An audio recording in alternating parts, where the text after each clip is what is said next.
Hello everyone. Let's continue with the miscellaneous exercise. Let's start with question number 6. The English alphabet has 5 vowels and 21 consonants. English alphabets में आपके पास कितने vowels हैं और कितने consonants हैं? 5 vowels and 21 consonants. और आपने जो वर्ड्स बनाने हैं, नेक्स्ट लाइन देखिए, how many words with 2 different vowels and 2 different consonants can be formed from the alphabet. आपने जो वो वर्ड बनाने हैं उसमें 2 डिफरेंट वॉवल्स लेने हैं और 2 कॉन्सोनेंट्स लेने हैं. तो 5 वॉवल्स में से आपको कितने वॉवल्स चूज करने हैं? 2 वॉवल्स. तो 2 vowels can be selected from 5 vowels in how many ways? 5 C 2 ways. आपने 5 में से 2 सिलेक्ट करने हैं. नेक्स्ट है, आपको 2 डिफरेंट कॉन्सोनेंट्स भी यूज सिलेक्ट करने हैं. और कितने कॉन्सोनेंट्स हैं हमारे पास? Total 21. So 2 consonants can be selected from 21 consonants in how many ways? 21 C2 ways. यानी ऊपर आप टोटल लिखेंगे और नीचे आप जितने सिलेक्ट कर रहे हैं. अब आपके 4 जो लेटर्स हैं वो सिलेक्ट हो गए हैं. 2 वॉवल्स ले लिए आपने, 2 कॉन्सोनेंट्स ले लिए. अब आपने इनसे वर्ड्स बनाने हैं. 4 लेटर्स आपके पास रेडी हैं, जो इंक्लूड 4 लेटर्स में आपके पास आ रहे हैं 2 वॉवल्स 2 कॉन्सोनेंट्स. तो आप उनको रीशफल करके अरेंज कर सकते हैं 4 फैक्टोरियल डिफरेंट वे से. ठीक है, 4 फैक्टोरियल भी लिख सकते हैं और आप लिख सकते हैं 4P4, क्योंकि आप 4 में से 4 लेटर्स यूज कर रहे हैं. ठीक है, तो यहाँ पर पहले 2 स्टेप्स में आपका लगा है कॉम्बिनेशन, और बाद में जो आपने रीशफलिंग की है उनको आगे पीछे करके वर्ड्स बनाए हैं, जो आपने 4 फैक्टोरियल लिखा है, that is you have used here permutation. तो like in question number 1 we have used both the things, permutation as well as combinations. So required number of words, multiply all these three, 5C2 into 21C2 into 4 factorial. 5C2, how will you calculate? It is 10. 5 into 4 by 2 into 1. 2 से आपका cancel हो गया, 5 2 ज़ा 10. इसी तरह से 21C2, 21 into 20 by 2. This is 210. 4 factorial is 4 into 3 into 2, 24. Now when you will multiply these 3, you will get 50,400. So 50,400 words can be formed using 2 different vowels and 2 different consonants. Let's move to question number 7 now. In an examination, a question paper consists of 12 questions and divided into 2 parts. तो 12 questions हैं आपके और उसको 2 parts में divided है, part 1 part 2. ठीक है, उन पार्ट्स 1 में और पार्ट 2 में क्या है? पार्ट 1 में आपके 5 क्वेश्चंस हैं और पार्ट 2 में 7, containing 5 questions and 7 questions respectively. तो आपके 12 क्वेश्चंस हैं पेपर में और वो 2 पार्ट्स दिए हुए हैं, पेपर 1 पार्ट 1 पार्ट 2. पार्ट 1 में 5 क्वेश्चंस हैं, पार्ट 2 में 7 क्वेश्चंस हैं. A student is required to attempt 8 questions in all. तो इन 12 क्वेश्चंस में से स्टूडेंट को 8 क्वेश्चंस अटेम्प्ट करने हैं. और किस तरह से सिलेक्ट करने हैं?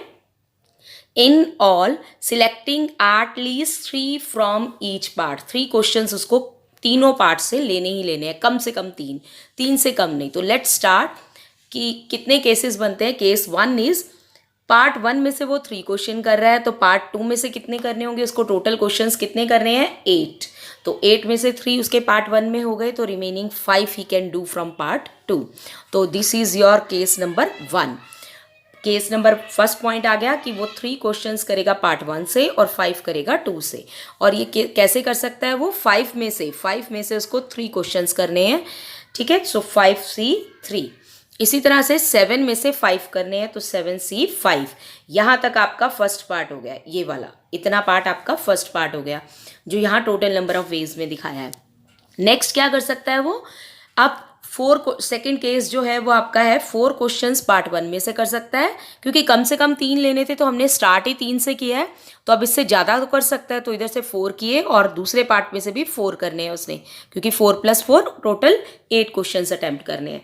सो 4 questions from part 1 and 4 questions from part 2. अब स्टूडेंट ने क्या करना है, थर्ड जो ऑप्शन है पहले इसकी कैलकुलेशन देख लेते हैं। सेकंड केस आपका यहाँ से बनेगा, बीच में प्लस का साइन आएगा टोटल नंबर ऑफ वेज में, क्योंकि आप अब नेक्स्ट केस ले रहे हैं। 8 क्वेश्चंस पहले वाले पार्ट में कंप्लीट हो चुके हैं, वहाँ मल्टीप्लाई करोगे तो वो नंबर ऑफ क्वेश्चंस बढ़ जाएंगे। तो अब आपका वहाँ कंप्लीट है, प्लस लगा के नेक्स्ट केस के लिए प्लस लगाएंगे।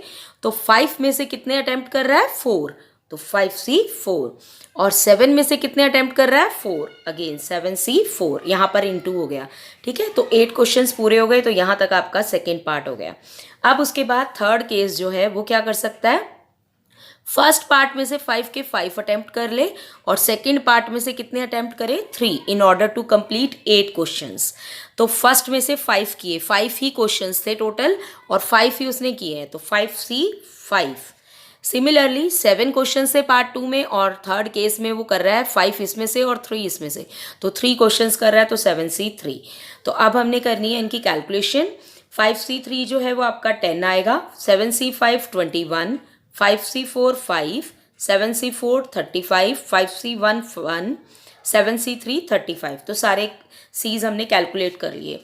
तो फर्स्ट पार्ट में 10 इंटू 21 आ गया आपका 210, 5 इंटू 35 जो है वो आपका कितना आ गया 175, और 1 इंटू 35 इज 35। जब आप इन्हें ऐड करेंगे तो answer is 420। So he can attempt in how many ways, 420 ways to 420 ways हैं उसके पास सिलेक्ट करने के। ठीक है, 420 वेज से वो सिलेक्ट कर सकता है अपने 8 क्वेश्चंस को। तो 3 केसेस हमने यहाँ पर डिस्कस किए हैं। Next is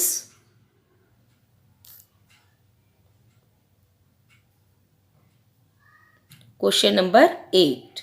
Determine the number of 5 card combinations out of a deck of 52 cards if each selection of 5 cards has exactly 1 king। फिर से हम एक चीज नोटिस करते हैं यहाँ पर कि आपके पास जो है 52 कार्ड्स होते हैं टोटल। 52 में से आपको 5 कार्ड के कॉम्बिनेशंस बनाने हैं और एक किंग होना चाहिए। तो पहले तो आप अपने कार्ड्स को 2 पार्ट्स में डिवाइड कर लो। 4 किंग्स हैं आपके पास और 48 जो है वो माइनस करके बचा आपके पास 48 जो है वो नॉन किंग कार्ड्स हैं। ये आपके पास किंग वाले कार्ड है, ठीक है, और यहाँ पर आपका कोई किंग नहीं है। ठीक है, तो आपको कितना किंग लेना है, एग्जैक्टली 1 किंग। इसका मतलब इन 4 में से आपको एक किंग लेना है। तो 4 किंग्स होते हैं 52 कार्ड्स में से, तो आपको 1 किंग सिलेक्ट करना है, क्योंकि क्वेश्चन में लिखा है एग्जैक्टली 1 किंग। 1 किंग आपने कितने में से सिलेक्ट करना है, 4 किंग्स में से। और ये आप कर सकते हो 4C 1 वेज से, यानी 4 में से 1 सिलेक्ट करना है। अब आपने बनाने हैं 5 कार्ड कॉम्बिनेशंस। 1 कार्ड आप किंग का ले चुके हो, तो रिमेनिंग 4 कार्ड्स आपके पास और चाहिए आपको, क्योंकि 5 कार्ड सिलेक्ट करने हैं। तो वो अब आपने इन 4 में से नहीं करने हैं जो किंग कार्ड्स हैं, जो नॉन किंग है, क्योंकि हमें एक ही किंग चाहिए था। अब हम इन 4 को नहीं लेंगे। तो 52 माइनस 4 करके आपके पास 48 बचा। बाकी के 4 कार्ड्स आपने इन 48 कार्ड्स में से लेने हैं। तो 48 में से आपको कितने सिलेक्ट करने हैं, 4। So this can be done in 48C 4 veg.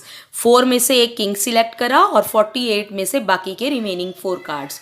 तो अब ये मल्टीप्लाई होगा, क्योंकि आपको 5 कार्ड कॉम्बिनेशंस पूरे करने हैं। तो कितने कॉम्बिनेशंस बन सकते हैं, 4C1 इंटू 48C4। तो आपकी आगे कैलकुलेशन की हुई है, answer is 7,78,320। These 5 card combinations you can form with the exactly 1 king. Now let's move to question number 9. It is required to seat 5 men and 4 women in a row so that the women occupy the even places. अब ये याद रखना है कि 5 men और 4 women को एक रो में बिठाना है। रो में बिठाना है आपने, यानी हॉरिजॉन्टल लाइन में बिठाना है आपने। ठीक है, और इस तरह से बिठा लो या इस तरह से बिठा लो। तो आपने मतलब क्या करना है, वर्टिकल में भी बिठा सकते हैं, लेकिन एक ही रो में बिठाना है आपने। और कैसे बिठाना है आपने कि वुमेन जो हैं उनको इवन प्लेसेस मिलनी चाहिए। ठीक है, तो अब विमेन अगर इवन प्लेसेस पे बैठेंगी तो आपको फर्स्ट प्लेस पे तो मैन बैठेगा, ठीक है, क्योंकि फर्स्ट प्लेस जो है वो क्या है, ओड है, और फर्स्ट प्लेस हमने वुमेन को कौन सी प्लेसेस देनी है, इवन प्लेसेस। तो इवन प्लेस पे वुमेन नहीं बैठेगी तो मैन किस पे बैठेगा, फर्स्ट प्लेस पे। तो यहाँ पर मैंने अरेंजमेंट भी दिखाई है, देखो मैन 1, M1 लिख दिया है कि एक मैन बैठ गया यहाँ पर फर्स्ट प्लेस पर, ठीक है। उसके बाद इवन प्लेसेस पे हमने किसको बिठाना है, वुमेन को बिठाना है। तो सेकंड प्लेस जो है वो इवन प्लेस है, तो यहाँ वुमेन बैठ सकती है, तो एक वुमेन बिठा दी यहाँ पर, ठीक है। नेक्स्ट अब फिर से थर्ड प्लेस ओड आ गई है, तो ओड पे वुमेन नहीं बैठेगी, मैन बैठेगा, तो ये सेकेंड मैन बैठ गया यहाँ पर। उसके बाद फिर फोर्थ इवन प्लेस, फिर वुमेन बैठ गई। नेक्स्ट फिर मैन बैठ गया, क्योंकि फिफ्थ प्लेस है, ओड 1 है, सिक्स प्लेस पे वुमेन बैठ गई, थर्ड वुमेन बैठ गई, नेक्स्ट फोर्थ मैन। देन इसी तरह से आपने अरेंजमेंट बना लेनी है, ठीक है। तो 1 women at the second place, 1 man at the third place and so on. तो मैंने अरेंजमेंट M1 W1 करके दिखाई है कि यहाँ पर M5 तक बैठ गए, और मैन आपके पास कितने थे, 5, तो 5 के 5 मैन बैठ गए, 4 वुमेन थी वो भी सिटिंग हो गई। अब क्या है कि हमने वुमेन को इवन प्लेसेस दे दी, मैन को क्या दे दी, ओड प्लेसेस दे दी। अब कितनी अरेंजमेंट्स पॉसिबल हैं, ये एक ही अरेंजमेंट पॉसिबल नहीं है, अब वो अपनी प्लेसेस चेंज भी तो कर सकते हैं। जैसे ये मैन 1 है, इसके पास कितनी प्लेसेस है बैठने के लिए, एक तो मैन की प्लेस ये है, 2 3 4 5, M1 के पास 5 प्लेसेस पड़ी हैं बैठने के लिए, ये कहीं पे भी बैठ सकता है। अभी तो फिलहाल हमने फर्स्ट प्लेस पे बिठाया, तो ये अपनी प्लेसेस जो मैन हैं आपस में इंटरचेंज कर सकते हैं, ठीक है, आपस में चेंज कर सकते हैं अपनी प्लेसेस को, ताकि नए अरेंजमेंट्स बने।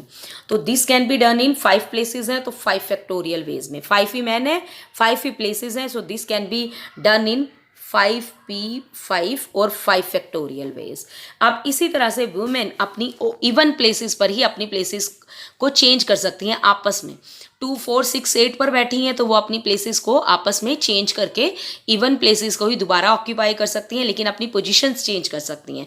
सो 4 प्लेसेस हैं वुमेन के पास, ठीक है। सेकेंड यहाँ पर है एक आपके पास सेकेंड, एक आपके पास ये प्लेस है, एक वुमेन की ये प्लेस है, और एक वुमेन की ये प्लेस है, तो 4 प्लेसेस हैं, और 4 ही वुमेन है, तो वो 4 फैक्टोरियल वे से बैठ सकती हैं। तो टोटल नंबर ऑफ अरेंजमेंट्स कितनी हो गई, पॉसिबल अरेंजमेंट्स, 5 मैन बैठ सकते हैं 5 फैक्टोरियल वे से, 4 वुमेन बैठ सकती हैं 4 फैक्टोरियल वे से।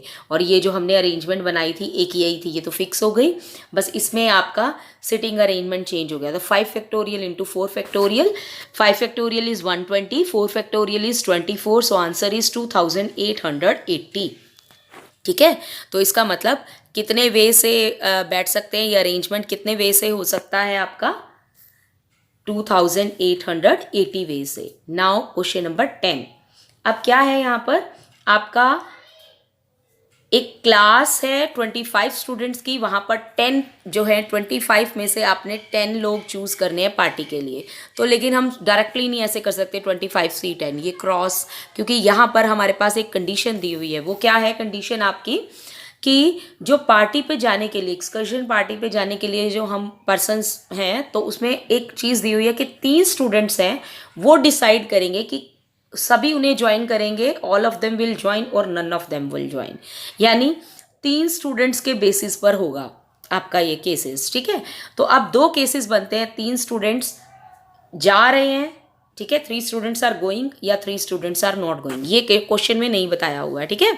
ये तो बताया है कि आपको कौन ज्वाइन करेगा कौन नहीं करेगा, उन 3 स्टूडेंट्स को वो ये डिसाइड करेंगे, ठीक है।